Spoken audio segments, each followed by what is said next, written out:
अब हम आज के सेशन पे आते हैं, that is life management through Bhagavad Gita.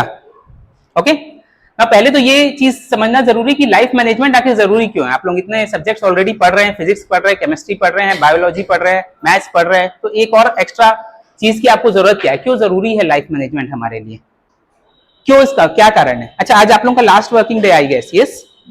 किस चीज की छुट्टी लग रही है कल से? दिवाली की। और इसके पहले एक और हमारा बड़ा फेस्टिवल आया था, वो क्या था? दशहरा आया था। दशहरा हम क्यों मनाते हैं? Anyone can tell me? भगवान राम ने रावण को मारा था, ठीक है। और कितने सालों से मना रहे हैं ये? हजारों साल, हजारों लाखों साल, जो भी एग्जैक्ट कैलकुलेशन अपने पास भी नहीं है, बट बहुत सालों से हम ये फेस्टिवल मना रहे हैं। Anyone can tell me the real reason behind that? क्योंकि ये ऐसा पहला मौका तो नहीं था कि किसी अधर्मिकों का वध हुआ था। पहले भी, उसके पहले भी अगर आप हिस्ट्री में भी देखें तो बहुत लोगों को, हिरण्यकश्यप हो गया, हिरण्याक्ष हो गया, बहुत लोग को मारा गया था। उसके बाद भी सहस्त्रबाहु को भगवान परशुराम ने मारा था, कंस को भगवान कृष्ण ने मारा था, बट स्टिल हम एक ही फेस्टिवल को इतना धूमधाम से सेलिब्रेट करते हैं। आपने नहीं सुना होगा कि कृष्ण जी कंस को मार रहे तो हम कंस को जलाएं, ऐसा सुने क्या? नहीं ना। क्यों, क्या रीजन है? देखो, ये जो वॉर था ना, बहुत स्पेशल वॉर था। उसका रीजन मैं आपको बता रहा हूं। The reason I will tell you. If you can tell me कि कोई भी वॉर को जीतने के लिए क्या चीज की जरूरत पड़ती है, फॉरगेट अबाउट दिस रामायण, कोई भी वॉर, एनी वॉर, क्या क्या चीजों की जरूरत पड़ती है, मुझे लिस्ट बताइए। क्या क्या चीज की जरूरत पड़ती है किसी भी वॉर को जीतने की? Yes, I want fast input from your side. Yes, सबसे पहले वेपन्स। वेरी गुड, एक एक करके बोलते जाओ। फिर आर्मी, वेरी गुड। और कैपिटल, वेरी नाइस।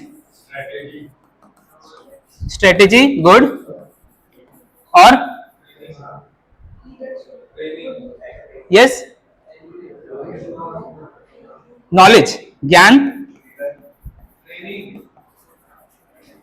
ट्रेनिंग या फिर ट्रेन्ड आर्मी। आर्मी वैसे अपन बोल दिया, ट्रेनिंग बोल लो उसको, ठीक है। Yes, leadership, okay.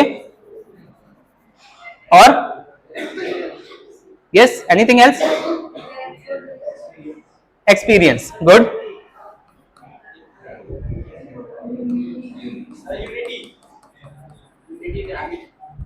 यूनिटी, ठीक है, सफिशिएंट है ये? ओके, अच्छा, अब मुझे बताओ,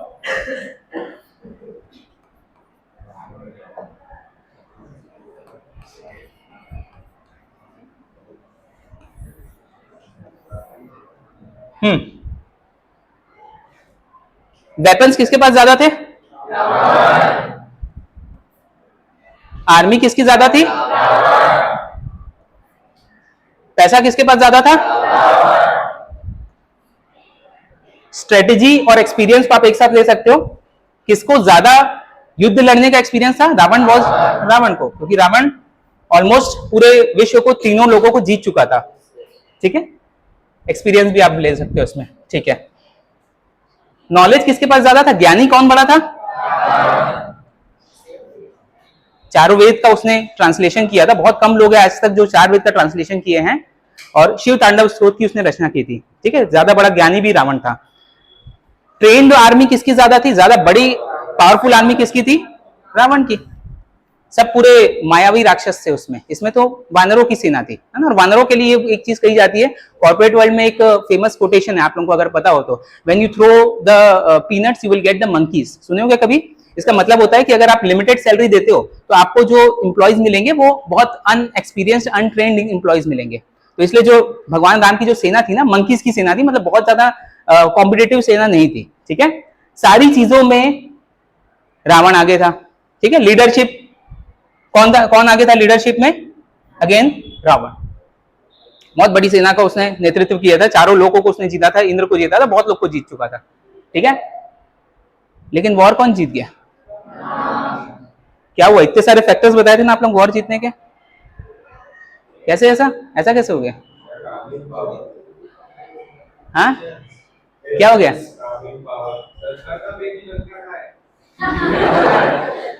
राइट, ठीक है। देखो, 2 चीज जो मिस कर दिए तुम लोग। सबसे पहली जरूरी चीज है, दैट इज पर्पस।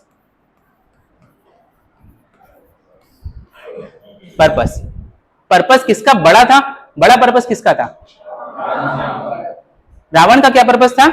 कि किसी तरह से सीता मुझे मिल जाए, सीता की शादी मुझसे हो जाए, मतलब वो डिजायर थी उसकी, एक तरह से कामना जिसको हम बोलते हैं, डिजायर्स थी।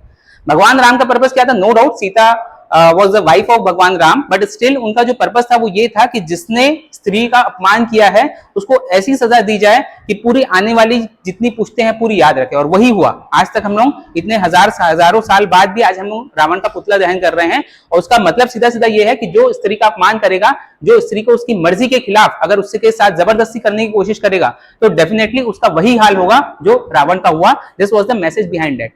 तो पर्पस किसका बड़ा था? पर्पस जो था वो भगवान राम का बड़ा था। And this is very very important thing. Purpose के साथ एक और चीज है, उस पर भी हम आएंगे, पहले हम पर्पस की बात कर लेते हैं कि कितना ज्यादा आपका हाई पर्पस है, कितनी रिसोर्सेस रहे आपके पास, दैट डजंट मैटर, बट आपका पर्पस कितना ज्यादा हाई है, दिस एक्चुअली मैटर्स। कितना बड़े पर्पस से आप लोग कर रहे हैं। तो एक मैं आपको एक छोटा सा एग्जांपल देता हूं। हाँ, anyone knows this particular woman? Anyone? जानना चाहिए आप लोग को। हर नेम इज लता भगवान करे। शायद आप लोगों ने जब देखा नहीं तो सुनने भी नहीं होंगे इनके बारे में।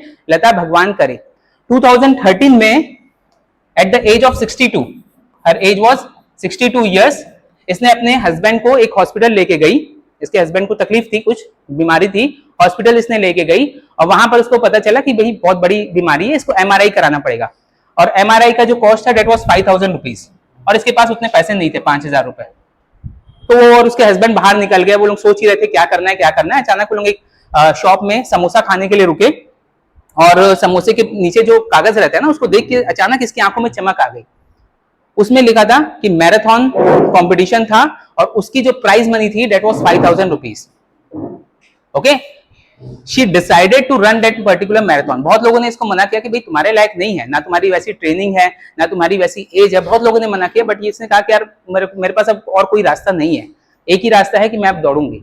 और वो दौड़ी दौड़ी ऐसा दौड़ी, she was the winner of that particular marathon. और जो सेकंड आया था उसको 2 मिनट से ज्यादा उसने पछाड़ा। बीच में उसकी चप्पल टूट गई थी, नंगे पैर वो दौड़ी, साड़ी पहन के दौड़ी। So she was not having any professional equipments, कोई भी उसके पास ना ड्रेसेस थे, ना उसके पास कोई प्रोफेशनल शूज थे, but still she was the winner। क्यों? क्योंकि उसका पर्पस बहुत हाई था। पर्पस उसका हाई था, है ना। आपने टॉम एंड जेरी सबने देखा है? यस। उसमें कौन जीतता है हमेशा? जेरी जीतता है। क्यों जीतता है जेरी? जेरी का पर्पस क्या रहता है? सर्वाइवल। टॉम का पर्पस क्या रहता है? टेस्ट। टॉम का पर्पस टेस्ट रहता है कि इसको मार के खाऊंगा मैं। जेरी का पर्पस रहता है सर्वाइवल। तो जहां आपका जितना हाई पर्पस रहेगा उतनी ज्यादा आप उस पर इनपुट दे सकते हैं। अगर फॉर एग्जांपल मैं 4 लोग को यहाँ पर खड़े करता हूँ, 3 लोग को खड़े करता हूँ, इन तीनों को, है ना, एज्यूमिंग तीनों की सेम कैपेबिलिटी है, सेम ट्रेनिंग है, सेम एक्सपीरियंस है, ईच एंड एवरीथिंग। अब मैं तीनों की रेस लगाता हूँ, है ना, तीनों की कंडीशंस में डिफरेंट कर दिया। ये अगर जीतेगा रेस तो मैं बोल रहा हूँ इसको 10,000 रुपीज मिलेगा। ये अगर रेस जीतता है तो इसको 10 लाख रुपीज मिलेगा। और ये अगर रेस हारता है तो मैं एक कनपट्टी पे गन लेके खड़ा हूं कि बेटा तू हार के दिखा, तेरे को उड़ाता हूं मैं। कौन जीतेगा रेस? Third one. क्यों? पर्पस हाई है। Getting this one? So the very first important thing जो भगवान राम के पास था, जो रावण के पास नहीं था, that was what? That was the purpose. Yes. And second important thing जो भगवान राम के पास था, रावण के पास नहीं था, दैट वाज कैरेक्टर। चरित्र जिसको बोलते हैं। रावण वाज कैरेक्टरलेस, है ना, दूसरे की पत्नी पर नजर डाला था उसने, बट राम का जो कैरेक्टर था वो बहुत हाई था। सो दिस पर्टिकुलर सेशंस क्यों ये जरूरी है, मैं आपको ये बता रहा हूं। लाइफ मैनेजमेंट, लाइफ स्किल्स या moral values, whatever you want to call this particular thing, ये क्यों जरूरी है? Because this particular thing provides the purpose for your life. आपकी लाइफ के जो पर्पसेस है ना, हमारे लाइफ के पर्पस रहते हैं, बट वो बहुत छोटे पर्पस रहते हैं कि यार पैसा कमाना है और शादी करना है इस पर्टिकुलर लड़की से, है ना, यही सब पर्पस रहते हैं। इससे ऊपर क्या रहते हैं? ठीक है, और घर ले लेंगे, फिर गाड़ी ले लेंगे, फिर फार्म हाउस ले लेंगे, फिर ज्यादा हुआ तो रोल्स रॉयस ले लेंगे, उससे ऊपर क्या पर्पस रहता है? ये सब तुच्छे पर्पस है, छोटे पर्पसेस है। ठीक है, तो एक हायर पर्पस, आप जिसकी भी लाइफ देख लो, आप कोई भी फील्ड में टॉप 5 बंदों को उठा के देख लो, whether it be business, whether it be politics, जो भी है ना। आपने बिल गेट्स का नाम सबने सुना है, ही वाज द रिचेस्ट पर्सन, सबसे लंबे समय तक रिचेस्ट पर्सन थे। उनकी लाइफ के बारे में आप पढ़ेंगे, उनकी लाइफ का पर्पस ये नहीं था कि I want to be the richest person. उनकी लाइफ का पर्पस क्या था कि उसने कंप्यूटर की ताकत को उसने पहचाना था, एंड ही वांटेड कि वो कंप्यूटर जो है वो हर एक डेस्क तक पहुंचे। डेस्कटॉप उसने नाम दिया, हर एक डेस्क के टॉप पर वो कंप्यूटर पहुंचे। That was his purpose. Steve jobs का आपने नाम सुना है, Apple is the biggest company. Steve job का पर्पस क्या था? बहुत हाई पर्पस था कि जो कंप्यूटर इतना बड़ा है उसको अपन मोबाइल में लेके आए, तो वहां से स्मार्टफोन उसने लेके आया। तो no doubt money is definitely a by product, money हमेशा बाय प्रोडक्ट के फॉर्म में मिलेगी, but the important thing is the purpose should be very very high. Okay, so this particular sessions, ये जो सेशंस हैं ये एक तो आपको पर्पस प्रोवाइड करेंगे, दूसरा it will help you build your character, आपके जो चरित्र निर्माण की जो चीज है वो आपकी चीजें करते हैं। यस यस, ठीक है, गेटिंग दिस और नॉट? यस, ठीक है। अच्छा, आप लोगों को, अच्छा आज पॉपकॉर्न की व्यवस्था थी, आप लोगों को नहीं मिला है क्या? नहीं मिला? अरे मुझे लगा आप लोग मूवी देखने आए हुए। Take out your notebook, notes भी करते जाओ साथ साथ में। तो ये तो हुआ आपकी बात कि लाइफ मैनेजमेंट क्यों जरूरी है। Now the second point, life management through Gita की हम बात कर रहे हैं, तो अब गीता के ही थ्रू क्यों जरूरी है, इस पे हम थोड़ा सा 5 मिनट का डिस्कशन इस पे कर लेते हैं। भगवत गीता का नाम आप सबने सुना है? यस, कुछ जानते हो उसके बारे में आप लोग? एनीवन? थोड़ा बहुत कोई पढ़ा हो या उसके बारे में थोड़ा बहुत जानते हो या समझ में आती हो किसी को? यस, ठीक है, हाँ, लाइफ लेसन्स देते हैं, राइट, वेरी गुड, ठीक है। देखो, भगवत गीता एकमात्र ऐसा ग्रंथ है, एकमात्र ऐसा स्क्रिप्चर है विच वॉज ओरेटेड इन द युद्ध भूमि। कुरुक्षेत्र जो थी वो युद्ध भूमि थी, ठीक है। आज हमारी हर एक की लाइफ, आप किसी की भी लाइफ आप उठा के देख लें, कोई ना कोई हम किसी ना किसी तरह का युद्ध कर रहे हैं, युद्ध मतलब स्ट्रगल कर रहा है, किसी ना किसी तरह का स्ट्रगल हम सबकी लाइफ में, आपकी लाइफ हो जाए, मेरी लाइफ हो जाए, किसी की भी लाइफ हो। आज आप लोगों की लाइफ का स्ट्रगल क्या है? आज आप लोगों के पास सारी फैसिलिटीज है, बढ़िया एसी रूम में बैठ के पढ़ रहे हो अब तो, है कि नहीं? आपके पेरेंट्स ने पैसा दिया है, बढ़िया घर में जाके वहां पर भी एसी लगा हुआ है, वहां पर भी आपको सिर्फ पढ़ना है, लेकिन फिर भी हमारा स्ट्रगल क्या रहता है कि सर पढ़ने का मन नहीं करता है ना, पढ़ाई के लिए टाइम नहीं मिलता, ये हमारे स्ट्रगल रहता है, ठीक है। बहुत से लोग ऐसे रहते हैं जिनके पास पढ़ाई के साधन ही नहीं रहते हैं। आप लोगों के पास साधन पूरे हैं बट स्टिल आपका स्ट्रगल है कि पढ़ाई का मन नहीं करता। बहुत से लोग ऐसे रहते हैं जिनके पास पढ़ाई के लिए साधन नहीं रहते, जो पढ़ाई करना चाहते हैं लेकिन पढ़ाई कर नहीं पाते। पढ़ाई करने के बाद बहुत से लोग का स्ट्रगल ये रहता है कि जॉब नहीं मिलती है। जॉब मिलने के बाद बहुत से लोग का स्ट्रगल ये रहता है कि जॉब सेटिस्फेक्शन नहीं है, बहुत ज्यादा काम कराते उतना पैसा नहीं मिलता है। जॉब अच्छी सेटल हो जाए उसके बाद स्ट्रगल रहता है आदमी का क्या, कि शादी नहीं हो रही है, और शादी अगर भूल से हो गई उसके बाद स्ट्रगल क्या रहता है कि क्यों हो गई। यस, ठीक है। गरीब आदमी का स्ट्रगल रहता है कि उसके पास मिठाई खाने के पैसे नहीं है, अमीर आदमी का स्ट्रगल ये रहता है कि उसके पास मिठाई खाने जैसी हेल्थ नहीं है। यस, आपका हमारा स्ट्रगल क्या रहता है कि क्या क्या खाएं। आप लोग शादियों में जाते हैं ना, क्या क्या खाएं, प्लेट में सब कुछ भर लेते हैं, रायता जो है वो आपका चावल के नीचे से निकल रहा है, गुलाब जामुन दही में डूब रहा है, होता है ये, क्या क्या खाएं। आपसे 2 किलोमीटर दूर एक झुग्गी झोपड़ी में एक बच्चा ऐसा रहता है जिसका स्ट्रगल ही ये रहता है कि क्या खाएं। तो सबकी लाइफ के अपने अपने स्ट्रगल्स है, कौन सा कम है कौन सा ज्यादा है इस पे कोई चर्चा का विषय नहीं है, बट हर एक की लाइफ का स्ट्रगल है। तो अगर आपकी प्रॉब्लम स्ट्रगल है, अगर आपकी प्रॉब्लम युद्ध है, तो आपको सॉल्यूशन भी कहां मिलेगा, युद्ध भूमि में ही मिलेगा। आपको सॉल्यूशन कोई एकांत में या फिर हिमालय में नहीं मिल सकता, आपको सॉल्यूशन भी कहां मिलेगा, उसका युद्ध भूमि में मिलेगा। And this is the only scripture which was uttered, which was orated in the युद्ध भूमि, कुरुक्षेत्र में बोला गया था। This the reason why this is got so much importance. Bhagavad Gita का इंपॉर्टेंस इसलिए ज्यादा है क्योंकि ये आपकी और मेरी लाइफ से जुड़ा हुआ है, आपको लाइफ कैसे जीनी है इस चीज को बताता है ना। नो डाउट जो स्पिरिचुअल लोग रहते हैं, स्पिरिचुअल प्रैक्टिसेस भी बहुत सारी इसमें मिल जाती है, क्योंकि अल्टीमेटली दोनों का जो मोटिव रहता है, हम लोग दोनों चीज को अलग अलग देखते हैं। फिजिकल सक्सेस को हम अलग देखते हैं, स्पिरिचुअल सक्सेस को यूजुअली हम अलग देखते हैं, बट वो एक्चुअल में दोनों चीज सेम रहती है। और ये आगे आगे जैसे जैसे हम बढ़ेंगे आपको ये चीज समझ में आने लगेगी कि दोनों का मोटिव जो रहता है वो सेम ही रहता है, ठीक है। So this is the reason why we are I am telling you life management through Bhagavad Gita. और इसलिए भगवत गीता का इतना इंपॉर्टेंस। और ऐसा नहीं है, डिस्क्लेमर मैं भी दे दूं कि कोई ऐसा नहीं है कि मैं कोई बहुत बड़ा ज्ञानी महात्मा हूं, है ना। थोड़ा बहुत जो हमने बचपन से सीखा है और जो थोड़ी बहुत हमने लाइफ देखी है, बहुत कम समय के लिए भले ही, लेकिन बहुत जो काफी अप्स एंड डाउन्स देखे हैं। 2 स्टार्टअप सक्सेसफुल स्टार्टअप्स मैंने चलाया, आज एक सक्सेसफुल बिजनेस रन कर रहा हूं, तो इसलिए थोड़ा बहुत हम जानते हैं। और बहुत से कई बार बहुत डाउनफॉल आते हैं और ये भी हमको समझ में आ गया कि उस डाउनफॉल से अब कैसे उभरा जाए। तो इसलिए जो उन दोनों चीज को कनेक्ट करके जितना हो सके मैं अपने एक्सपीरियंसेस आप लोगों के साथ शेयर कर रहा हूँ। ओके, तो एक छोटा सा कोर्स करिकुलम है, ये कोशिश हम करेंगे कि 4-5 सेशन के अंदर अंदर आप लोग का, इस सेशन के अंदर अंदर हमारी कोशिश रहेगी कि ये पूरा हो जाए, ठीक है। फर्स्ट सेशन जो आज है that is introduction to Gita and why is Gita so essential, ठीक है, ये हम देखेंगे। Then I will tell you about Mahabharata and about Krishna, ठीक है।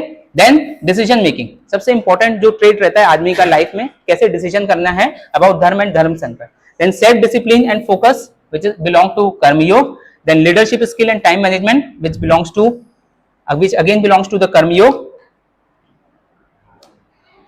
Managing emotional balance, bhakti yoga. Then overcoming fear and building courage, ज्ञान योग. And self realization through ज्ञान योग.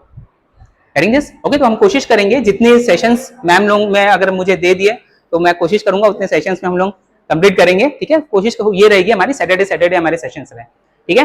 बढ़ना है आगे, यस और नो? यस और नो? गुड, थैंक यू, ठीक है। ये इस तरह का रिस्पांस अगर मिलते रहेगा तो ही मैं सेशन लूंगा, क्योंकि मैम मुझे पे नहीं कर रही ना, मैं बता दूं आप लोगों को, ठीक है। ओके, अच्छा आज के सेशन में क्या क्या चीज आपको मिलेगी। First is why Bhagavad Gita is required for life management. Then how Arjun became so victorious through Gita, what great people says about Gita, और अगर टाइम बचा then importance of Bhagavad Gita in Indian philosophy. नहीं तो हमारे पास अगला सेशन जब भी रहेगा उस सेशन में हम लोग कोशिश करेंगे इसको कंप्लीट करना। पीछे तक ऑडिबल हूं ना मैं? यस, लास्ट तक, ठीक है।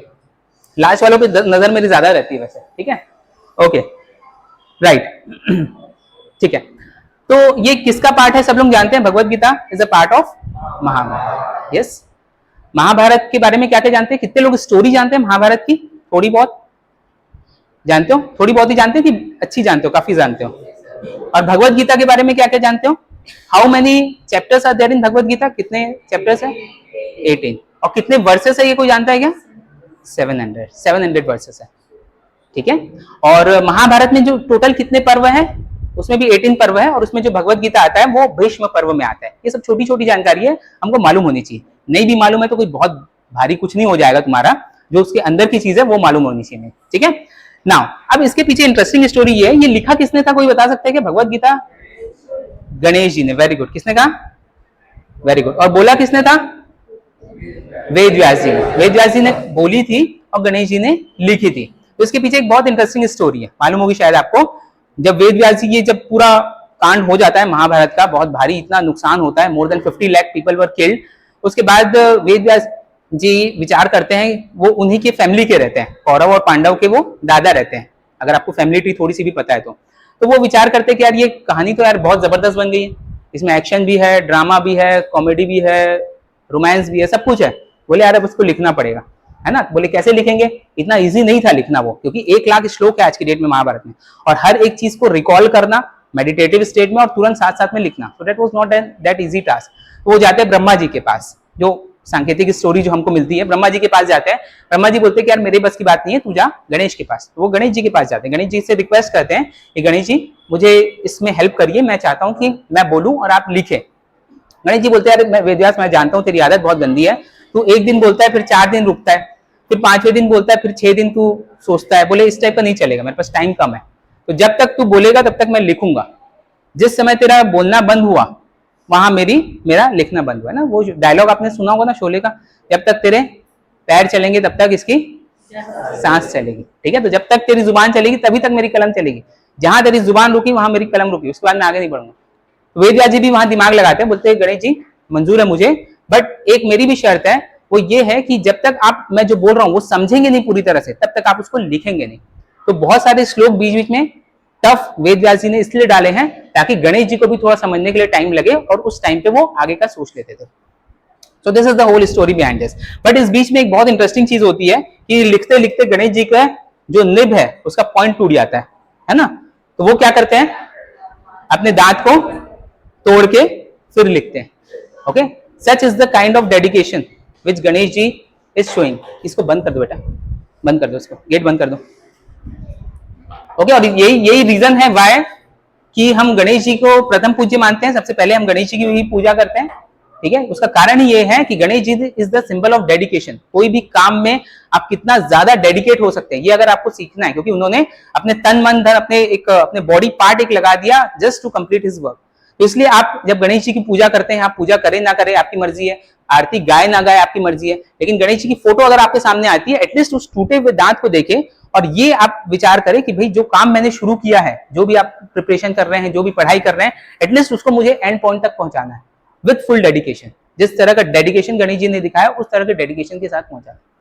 ओके, नाउ इस आदमी को जानते हो क्या आप लोग? इलॉन मस्क कौन है?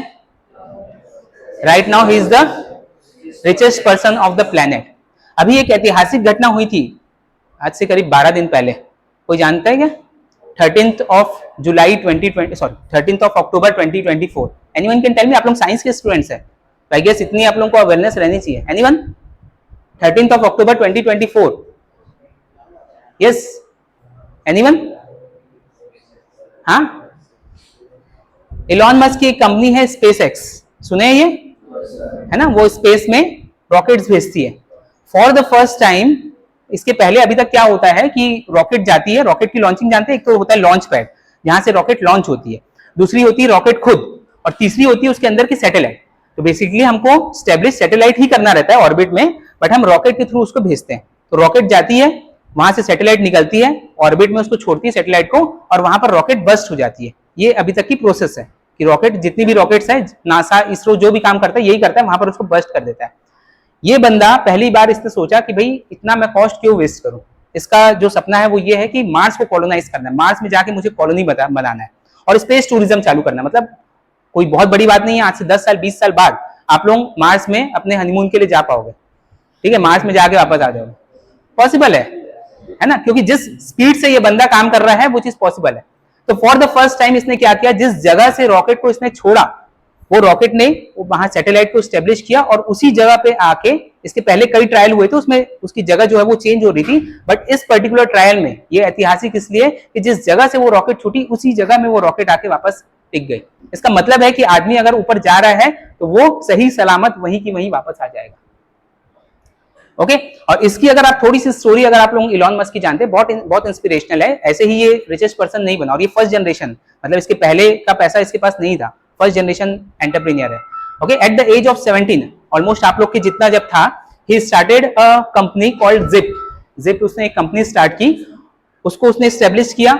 ही sold that particular company for $22 billion, मतलब ऑलमोस्ट $22 मिलियन, सॉरी $22 मिलियन में उसने सेल किया, ऑलमोस्ट 300 करोड़ रुपीस में उसने सेल कर दिया उसको, है ना, 20-25 की एज में। Now what do you expect from a person of 20 years age? आप लोगों की एज का कोई बंदा जिसको 300 करोड़ रुपए मिल जाए, क्या करेगा वो? क्या करेगा? ऐश करेगा, है ना, यही हम सोचते हैं। This is the difference. उसने क्या किया, उसने एक और कंपनी फॉर्म की जिसका नाम रखा उसने X.com, बाद में वो पेपाल बन गई, उसमें उसने इन्वेस्ट कर दिया। Then he sold that particular company at $165 million, $165 million, almost 1000 crore rupees उससे वहां से मिला एट द एज ऑफ 25 और 30 ईयर्स वट एवर। अब क्या एक्सपेक्ट करते हो कि 25-30 साल का बच्चा जिसको 1000 करोड़ रुपए मिल गया वो क्या करेगा?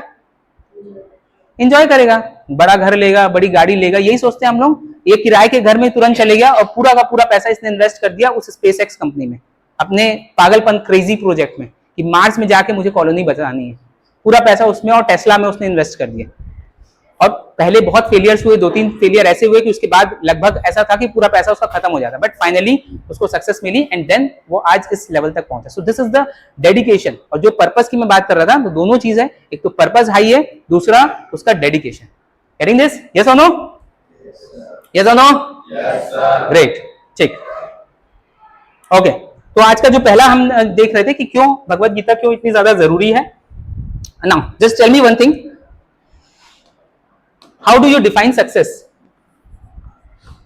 कोई बता सकता है क्या? सक्सेस को कैसे डिफाइन कर सकते हैं? टू अचीव और गोल, ठीक है, वो तो उसका फाइनल अचीवमेंट हो गया। कोई भी आदमी को आप देख रहे हो, I will make it easy for you, कोई भी आदमी को आप देख रहे हो, उसको आप कब बोलोगे कि ये सक्सेसफुल है? फलाना आदमी सक्सेसफुल कब है? सेटिस्फेक्शन, उसके अंदर घुस के देखते हो क्या वो सेटिस्फाइड है कि नहीं है? क्या देखते हो तुम लोग? जो है वो बताओ क्या है सबसे पहली चीज? ठीक है, रिस्पेक्ट इन द सोसाइटी बोल सकते हो। और सबसे पहली चीज क्या देखते हो? जो देखते हो बताओ। मनी, वेल्थ वाइज सब, हाँ वेल्थ है जो है उसमें क्या है। दूसरा क्या देखते हैं हम कि एजुकेटेड कितना है, उसकी एजुकेशन कितनी है। तीसरा पैरामीटर क्या हो सकता है सक्सेस का?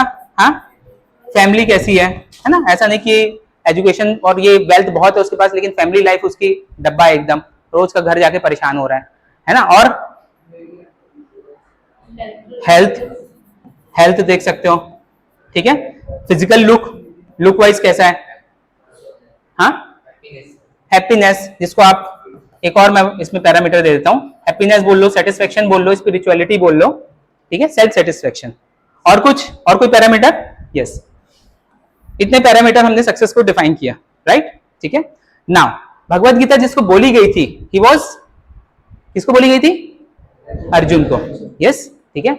अर्जुन की लाइफ अगर आप देखें, उनके जो 14 साल के, जो थोड़ा बहुत भी महाभारत के बारे में जानते हैं, जो बीच के 14 साल जो आपके जो वनवास के हैं, वो अगर आप अलग कर दें, रिस्पेक्ट के मामले में ही वॉज एट द टॉप, राज परिवार से था, ठीक है, बहुत रिस्पेक्ट थी। एक और जोड़ दो इसमें, करियर भी जोड़ दो आप, मतलब पैसा अलग चीज होता है, करियर अलग होता है, ठीक है। Career was at the top because he was the best Archer. आज की डेट में आप उसको ओलंपिक विनर से कंपेयर कर सकते हो, ओलंपिक गोल्ड विनर से कंपेयर कर सकते हो। Career was at the top, respect बहुत टॉप में थी क्योंकि करियर टॉप में था। वेल्थ वाइज कोई कमी नहीं थी। आज यूपी बिहार में बोलते ना हमारे चचा विधायक है करके, तो उसके जो चचा थे ना धृतराष्ट्र, वो प्रधानमंत्री थे, है ना, he was the king of that particular region. Education wise best education of that time, best education, you can not imagine कि कितनी अच्छी एजुकेशन। आज भी अगर कोई अवार्ड दिया जाता है किसी गुरु के नाम पे, तो वो द्रोणाचार्य के नाम पे दिया जाता है, और उसको द्रोणाचार्य से पढ़ने का मौका मिला, ठीक है। हाँ, द्रोणाचार्य वॉज द गुरु, मतलब उसकी जो स्कूलिंग हुई वो कहां से हुई? द्रोणाचार्य स्कूल से। उसका जब ग्रेजुएशन हुआ वो कहां से हुआ? इंद्र की स्कूल से, बाद में इंद्र के पास गया था। पोस्ट ग्रेजुएशन हुआ वो कहां से हुआ? भगवान शिव की यूनिवर्सिटी से। मतलब ही वाज सो एजुकेटेड, ठीक है। भगवान शिव के पास भी गया था ट्रेनिंग के लिए वो, राइट।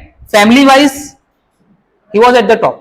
5 भाई, 5 के 5 भाई अपने अपने अपने फील्ड में मास्टर थे और एक दूसरे पे जान छिड़कते थे। माता उनकी बहुत बढ़िया माता, कुंती माता। वाइफ उसकी देखो तो she was one of the most beautiful lady of that particular time. तो फैमिली वाइज भी कहीं कोई दिक्कत नहीं थी, फैमिली वाइज भी वाज एट द टॉप। और घर परिवार तो राज परिवार था ही, ठीक है। हेल्थ वाइज अब वो स्ट्रॉन्ग, कोई डाउट ही नहीं है उसमें, ठीक है। Look wise he was very beautiful. I will give you one example कि अगर आप लोग जानते होंगे तो जब इंद्र के पास ट्रेनिंग के लिए गया था, इंद्र के पास एक अप्सरा थी जिसका नाम था उर्वशी, जानते हैं क्या?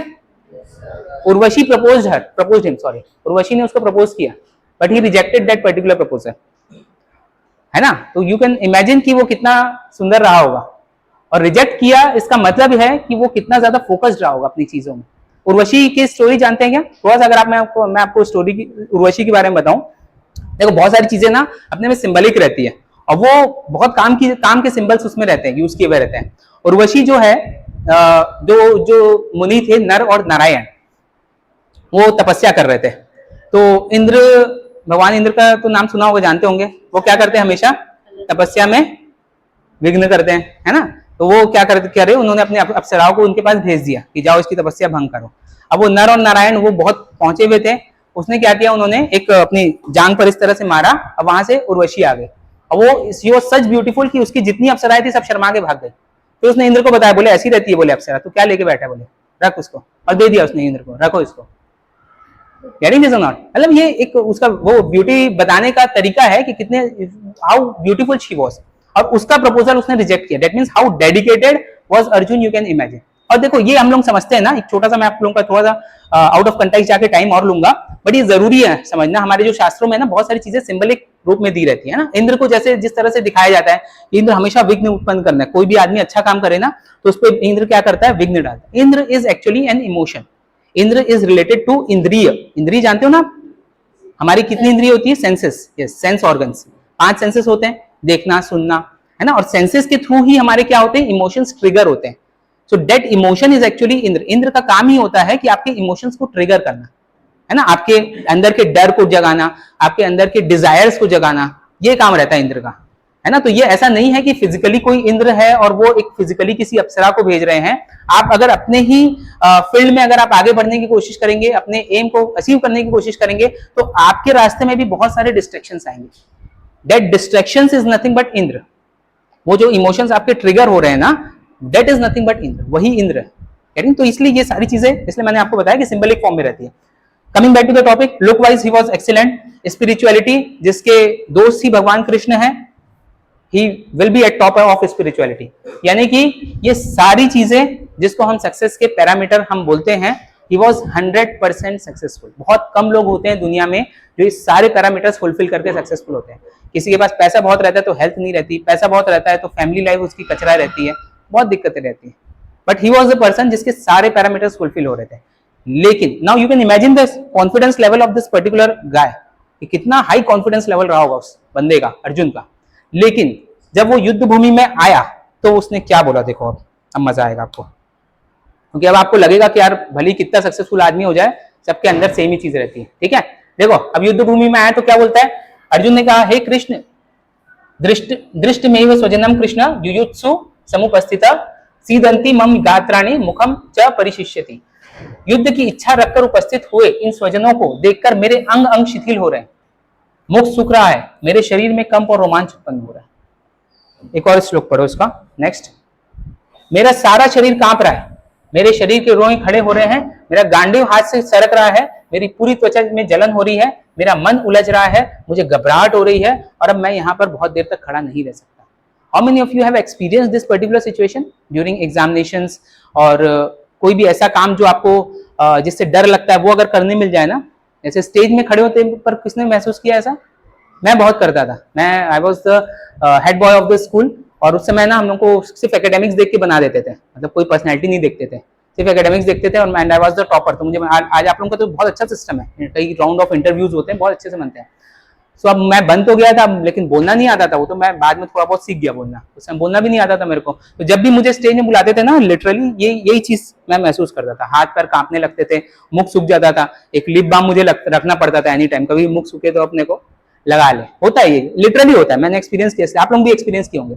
ठीक है, तो ये कब होता है, जब भी आप किसी सिचुएशन से डरते हैं तब ये चीज होती है। एंड डर, fear is always accompanied with over thinking. जहां भी आपके पास फियर आएगा वहां आपके पास ओवर थिंकिंग रहेगी, है ना। आप एग्जामिनेशन से आप बहुत ज्यादा डरते हैं, किसी भी एग्जाम के पहले आप बहुत ज्यादा डरते हैं, उसका रीजन क्या है? रीजन क्या रहता है एग्जाम से डरने का? क्या रीजन रहता है? ओवर थिंकिंग बहुत रहती है कि यार मैं फेल हो गया तो क्या होगा, मम्मी क्या बोलेगी, पापा बेल्ट ही बेल्ट मारेंगे, है ना, बाजू वाली जो शर्मा आंटी है वो मेरे बारे में क्या बोलेगी, मेरी गर्लफ्रेंड मेरे बारे में क्या सोचेगी, होता है ये। तो ये क्या है, this all this things are over thinking, मतलब ऐसी चीजें जिसका एक्चुअल सिचुएशन से कोई लिंक नहीं है, that is called as over thinking. और यही होता है। इसके बाद के अगर आप लोग श्लोक देखेंगे ना गीता में, अगर आपको पढ़ने का मौका मिले, पढ़ना चाहिए, पढ़ा करो। अब चीजें अब इजी हो जाएगी, ये सेशन आप लोग अटेंड करोगे ना तो आपको इंटरेस्ट भी आएगा। अभी तक हो सकता है आप लोग पढ़े होंगे, समझ में नहीं आएगा, बट अब इजी हो जाएगी। तो उसके बाद कई सारी चीजें अर्जुन बोलता है कि यार मेरे अपने लोग वहां पर खड़े हैं।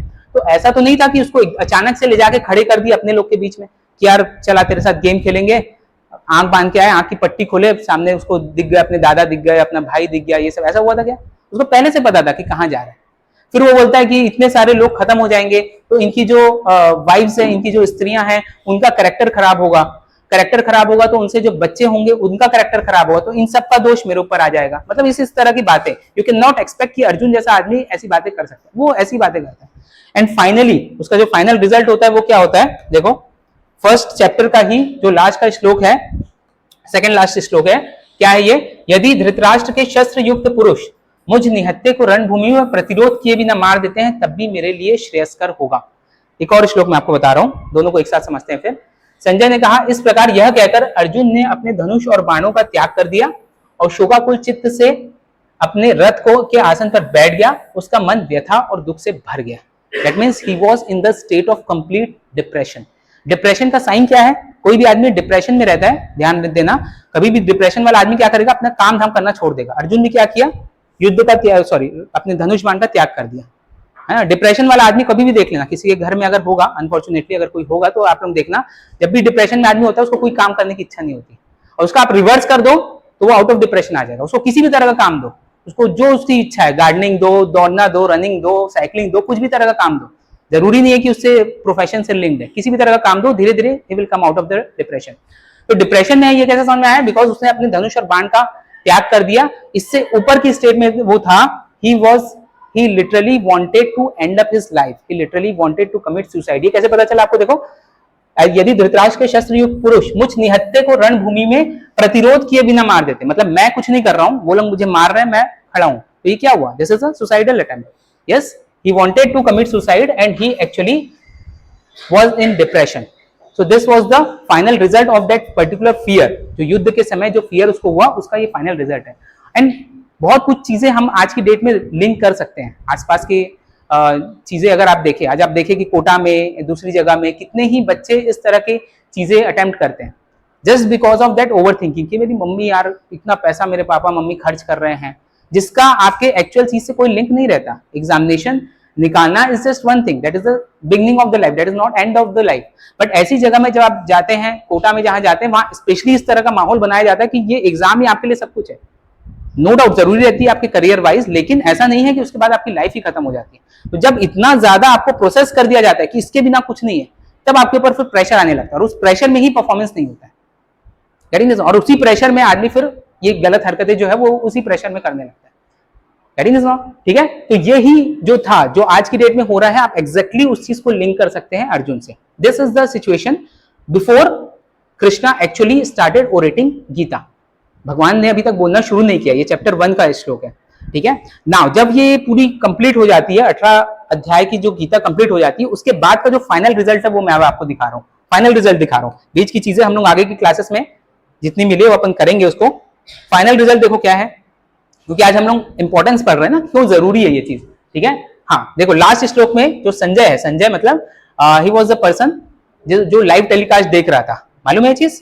उसको भगवान ने, उसको वेद व्यास जी ने ये एक दिव्य दृष्टि देते हैं कि तुम लाइव टेलीकास्ट युद्ध का देखोगे और धृतराष्ट्र को आप बताते रहोगे। तो संजय क्या बोलता है, हे राजन, जहां योगेश्वर भगवान कृष्ण है और जहां गांडीव धनुषधारी अर्जुन है, वहीं पर श्री, विजय, विभूति और अचल नीति है, ऐसा मेरा मत है।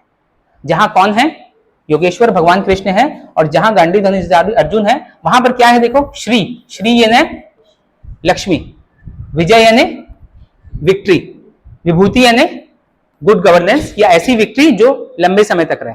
ठीक है, तो लास्ट की पोजीशन क्या है, अब उसके पास क्या आ गया, गांडीव धनुषधारी, जो धनुष उसने त्याग दिया था, छोड़ दिया था, लास्ट में क्या हो गया, गांडीव धनुषधारी अर्जुन है, और वहां पर क्या है, श्री, विजय और विभूति। और उसका रिजल्ट आप लोग जानते हैं, महाभारत वॉर को अर्जुन ने जीता था। यस, अब ये कैसे समझ में आया कि उसने भगवान कृष्ण की बात मानना शुरू किया। उसके 4 श्लोक पहले अगर आप देखें तो क्या बोल रहे हैं, देखो, हे अच्युत, आपकी कृपा से मेरा मोह भंग हो गया है और अब मैं ज्ञान में स्थित हूँ, मैं संशय से मुक्त हूँ, और अब मैं आपकी आज्ञा के अनुसार काम करूंगा। है ना, मतलब मैं आपकी पूजा करूंगा नहीं बोलता है, मैं आपकी आज्ञा के अनुसार काम करूंगा। कौन बोलता है, ये अर्जुन। मतलब इसको अगर आप पिक्टोरियल फॉर्म में देखें तो एग्जैक्टली आप इस तरह से रिलेट कर सकते हैं। टेली मार्केटिंग की एड देखी हो क्या आप लोगों ने, पहले बहुत आती थी हमारे टाइम में, है ना। मैं बहुत परेशान था, है ना, मेरे बाल झड़ गए थे, मैं पूरा गंजा हो गया था, फिर मेरे दोस्त ने मुझे ये आदिवासी तेल दिया, है ना, और अब देखो मेरे इतने घने बाल हैं। ये रहता था, है ना। एग्जैक्टली सेम सिचुएशन है ना। ये पहले का अर्जुन है, ये पहले का अर्जुन है, और ये देखो बाद का अर्जुन है। ठीक है, पहले क्या था, उसने गांडीव का त्याग कर दिया था, और बाद में ही बिकेम विक्टोरियस। यस, अच्छा, अब इसमें देखो इंटरेस्टिंग चीज क्या है, भगवान कृष्ण यहां नहीं दिख रहे हैं क्या, यहां नहीं दिख रहे हैं, दोनों जगह भगवान कृष्ण है।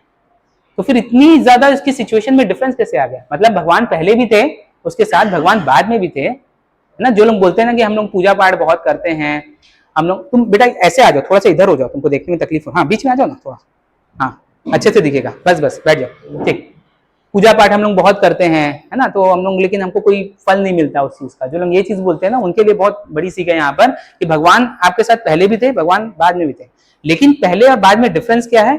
अर्जुन पहले कृष्ण को तो मान रहा था, लेकिन कृष्ण की नहीं मान रहा था, है ना। हमारे साथ भी यही होता है, हम कृष्ण को मानते, कृष्ण की नहीं मानते। हम राम को मानते हैं, लेकिन राम की नहीं मानते। जो भगवान राम ने किया अपनी लाइफ में वो नहीं मानते, जो कृष्ण ने कहा वो चीज नहीं मानते। बाद में उसने क्या किया, कृष्ण को तो मान ही रहा था, लेकिन साथ ही साथ वो कृष्ण की भी मानने लगे। This is the main difference. जब आप कृष्ण की मानने लगते हैं, तब आपकी लाइफ में एक्चुअल ट्रांसफॉर्मेशन स्टार्ट होता है। आप कृष्ण को माने ना माने, ये आपकी चॉइस हो सकती है, बट अगर आप एक अच्छी लाइफ जीना चाहते हैं, देन फॉर श्योर आपको कृष्ण की मानना ही होगा, उसके अलावा कोई ऑप्शन नहीं है। अभी में से कि सर बहुत सारे लोग ऐसे होते हैं जो कभी गीता नहीं पढ़े होंगे, फिर भी अच्छी लाइफ, डेफिनेटली बहुत सारे लोग ऐसे रहते हैं। लेकिन देखो ये सब चीजें क्या रहती है कि या तो जैसे बहुत लोग बहुत पैसा लेके पैदा होते हैं, है ना, घर में जन्म से ही हजारों करोड़ रुपए उनके घर में रहते हैं, और बहुत सारे लोग को वो अर्न करना पड़ता है। So this is the same thing. बहुत सारे लोग का करेक्टर जो रहता है, नेचर जो रहता है, वो इस तरह का रहता है कि वो ऑलरेडी उस चीज को फॉलो करते हैं। आप किसी भी ग्रेट पर्सन की आप हिस्ट्री निकाल के देख लो और आप भगवत गीता को पढ़ लो, यू विल फाइंड कि वो पूरी चीज उसको फॉलो कर रहा है। जैसे कि एम एस धोनी को किस नाम से जाना जाता है? कैप्टन कूल है, मतलब हर सिचुएशन में सेम रहता है। You will find this particular thing in Gita as well.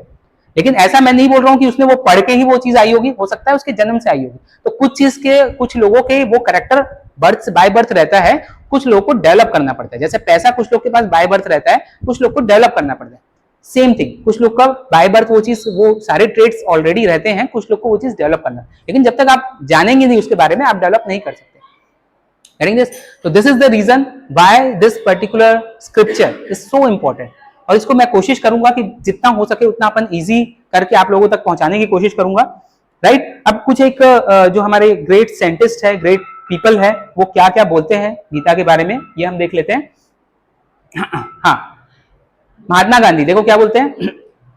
When doubts haunt me, when disappointments stare in my face and I see no one ray of hope on the horizon, I turn to Bhagavad Gita and find a verse to comfort me and I immediately begin to smile in the midst of overwhelming sorrow. मतलब जब भी मुझे depression लगता है, जब भी ऐसा लगता है कि कोई काम मेरा सही तरीके से नहीं हो रहा है, मैं रैंडमली भगवत गीता निकालता हूँ और कोई भी वर्स उसका पढ़ना शुरू कर देता हूँ और इमीडिएटली मुझे वहां पर मेरा सॉल्यूशन मिल जाता है। ये कौन कह रहे हैं? ये महात्मा गांधी कह रहे हैं, राइट?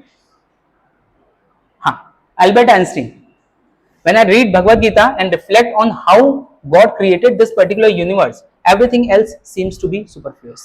ये अल्बर्ट आइंस्टीन, जिसको सबसे बड़ा साइंटिस्ट हम लोग मानते हैं, उसके वर्ड्स है everything else seems to be superfluous, right? एक और बड़ा साइंटिस्ट है जिसका नाम शायद आपने सुना होगा, जानते हैं क्या इसको? कौन है? Robert Oppenheimer. कौन थे ये?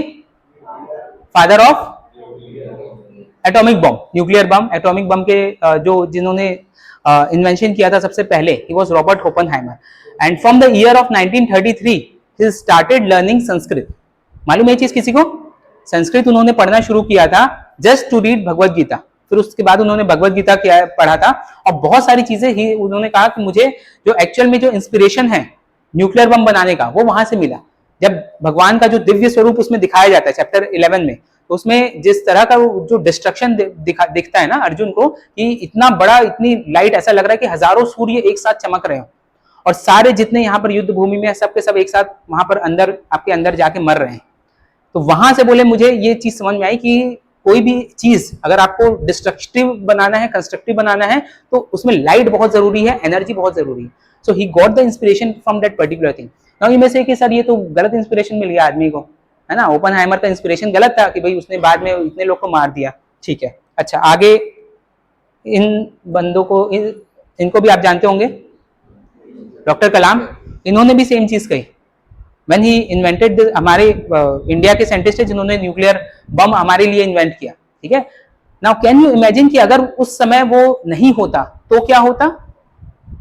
क्योंकि हमारे जो नेबरिंग कंट्रीज है, पाकिस्तान ने ऑलरेडी डेवलप कर लिया था और वो हर थोड़े थोड़े दिन में धमकाता रहता था एटॉमिक बम, एटॉमिक बम। हमारे बाद में उसने टेस्टिंग की थी हालांकि, लेकिन उसकी प्रोसेस जो है वो 1970 से चल रही थी, इंदिरा गांधी के टाइम से। इंदिरा गांधी ने भी बहुत कोशिश की थी इस न्यूक्लियर टेस्ट की, बट उस समय हो नहीं पाया था किसी कारण से। अच्छा, किस कारण से नहीं हो पाया? देखो ये चीज समझना बहुत जरूरी है, क्योंकि हम लोग है ना यूजुअली चीजों को ब्लैक एंड व्हाइट वे में बहुत देखते हैं, ये सही है, ये गलत है, ये सही है, ये गलत है। उसके बीच के जो ग्रे शेड्स है ये हम लोग नहीं देखते, है ना। यूजुअली हम लोग क्या बोल देते हैं कि जो झूठ बोल रहा है, जो ये कर रहा है, वो गलत है। हम लोग नेक्स्ट सेशन में हम लोग पढ़ेंगे धर्म की आखिर परिभाषा क्या है। मैम आपको जाना है तो प्लीज, टाइम हो गया, हाँ है ना, हाँ। तो वो चीज हम लोग नेक्स्ट सेशन में पढ़ेंगे, राइट। तो अब्दुल कलाम ने भी यही चीज कही थी कि वहां से मुझे इंस्पिरेशन मिला और न्यूक्लियर बम बनाने के बाद ही वाज वेरी अनरेस्ट, बहुत ज्यादा उनको ना प्रॉब्लम थी कि यार मेरे कारण इतने लोग की मृत्यु होगी। Then he get to the Bhagavad Gita और वहां पर उन्होंने समझा इस चीज को कि भाई उनका काम सिर्फ और सिर्फ कर्म करना है, उसका जो फल है, जो परिणाम है, वो उनके हाथ में नहीं है। और जब तक आप खुद पावरफुल नहीं होंगे, आप कभी भी शांति स्टेब्लिश नहीं कर सकते। आप इमेजिन कर पा रहे हो कि हमारे पास अगर इतने पावरफुल वेपन्स नहीं होते तो हम लोग अगर बोलते पाकिस्तान को तुम्हारे साथ शांति स्टेब्लिश करना है, होती क्या? ये नहीं हो पाती। You have to be powerful. अगर आप खुद पावरफुल नहीं है तब तक आप शांति की बात नहीं कर सकते। Getting this? So his inspiration was also Bhagavad Gita, right. Doctor Kalam देखो क्या बोलते हैं, Bhagavad Gita helps me to manage and handle difficult situations and overcome stress, sorrow and disappointments. जब वो बहुत ज्यादा डिसअपॉइंट थे, then he used this particular Bhagavad Gita, है ना, जिस चीज की जो बात कर रहे थे, है ना, क्या बोलते हैं भगवान कृष्ण, देखो मैं काल हूं, समय हूं, जो सबका नाश करने वाला हूं, इस समय लोगों का संहार करने के लिए प्रवृत्त हुआ हूं, इसलिए जो प्रतिपक्षी सेना में स्थित है वो मेरे और तेरे बिना भी नहीं रहेंगे, अर्थात नष्ट हो ही जाएंगे। मतलब मैं कुछ नहीं कर रहा हूं, अर्जुन को समझाते कि भाई तेरा कोई रोल नहीं है इसमें, तू बस अपना कर्म कर, बाकी जो है, जो चीज होनी है वो होगी। Doctor Annie Besant, British philosopher and author. The Bhagavad Gita is a study in human nature and shows how one can conquer one's emotion and emerge victorious in life's challenges. जो बड़े बड़े philosophers हैं, मैं उनकी बात आपको बता रहा हूँ। Pandit Nehru, Bhagavad Gita deals essentially with the spiritual foundation of the human existence. It is a call of action to meet the obligations and duties of life, yet keeping in view the spiritual nature and grandeur purpose of the universe. Okay? और है Swami Vivekananda, The Gita is a bouquet composed of beautiful flowers of spiritual truths collected from the Upanishads. To the Gita, every thought, every moment, every tendency of the human mind must go for help, for comfort, and for the solution. This was said by Swami Vivekananda. Okay, तो ऐसा नहीं है कि भाई कोई एक particular person या कोई एक महात्मा या गुरु बोल रहा है इसलिए हमको पढ़ना है। This has comforted each and every individual, each and every great persons of this particular society. तो दिस इज द रीजन कि थोड़ा थोड़ा हमारे लिए जानना उसको जरूरी है। बाकी थोड़ी बहुत स्टडी आप लोग खुद भी करें, मेरा काम बस इतना रहेगा कि आप लोग का उसमें इंटरेस्ट जागे, बाकी जो चीज करना है वो तो आप ही लोगों को करना है। Yes, okay, so with this I think आज का टाइम हमारा हो चुका है। नेक्स्ट सेशन में हम लोग कोशिश करेंगे कि भगवत गीता का इंडियन फिलोसफी में क्या इंपॉर्टेंस है। इंडियन फिलोसफी में मैं आपको बताऊंगा, जो नास्तिक फिलोसफी होती है, आस्तिक फिलोसफी होती है, हर तरह की चीज, जिसमें बुद्धिज्म आता है, जैनिज्म आता है, और जो हम बात करते हैं ना सनातनी, हम इतने सनातनी है, आप किसी से पूछो कि सनातनी का मतलब क्या, कोई नहीं बता पाएगा, है ना। आपको नहीं पता कि कितने तरह के दर्शन हमारे उसमें सनातन धर्म में दिए गए, और ये भगवत गीता किस दर्शन के अंदर में आता है, ये सब हमको नहीं पता रहता। तो हम कोशिश करेंगे बहुत शॉर्ट में उस चीज को भी कवर करेंगे, और उसके बाद हम कृष्ण के बारे में पढ़ेंगे। कृष्ण की लाइफ अपने आप में बहुत इंस्पिरेशनल है, उसके बारे में हम पढ़ेंगे। इफ यू ऑल अलाउ, करना है नेक्स्ट सेशन की नहीं करना है? Are you sure? Great, thank you so much. किसी के कुछ क्वेश्चन है, क्वेरीज है, जस्ट फॉर 2-3 मिनट्स हम वो लोग उसको ले सकते हैं, और else we will bind up this particular session. Yes, anyone?